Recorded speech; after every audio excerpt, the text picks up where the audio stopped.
तपाईहरुले अहिलेसम्म यसरी मिठो तरिकाले सागलाई साँदेर खानु भएको छ कि छैन? छैन भने चाहिँ यो रेसिपी भिडियो तपाईहरुको लागि। भिडियो एकदमै छोटो छ, अन्तिमसम्म हेरिदिनु होला। यसको लागि चाहिँ मैले साग लिएको छु। यसलाई चाहिँ सुरुमा एकचोटी मज्जाले पखालेर सानो पिसमा काट्दिनु होला। त्यसपछि हामीले यसलाई हाफ बोइल गर्नुपर्ने हुन्छ। यसलाई चाहिँ हामीले उम्लेको पानीमा यही समय पकाउनु पर्ने हुन्छ।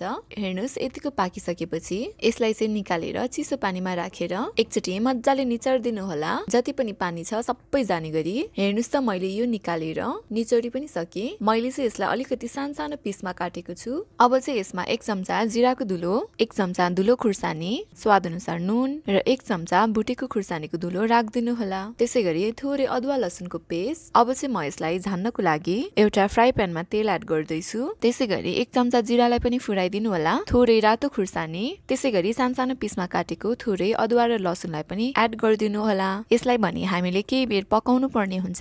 यतिको कलर आइसकेपछि यसलाई चाहिँ हामी सागमा झान्छौं। अब चाहिँ यसलाई हामीले एकदमै सफ्टली मिक्स गरिदिन्छौं। त्यसपछि हाम्रो मिठो साँदेको साग पनि तयार हुन्छ।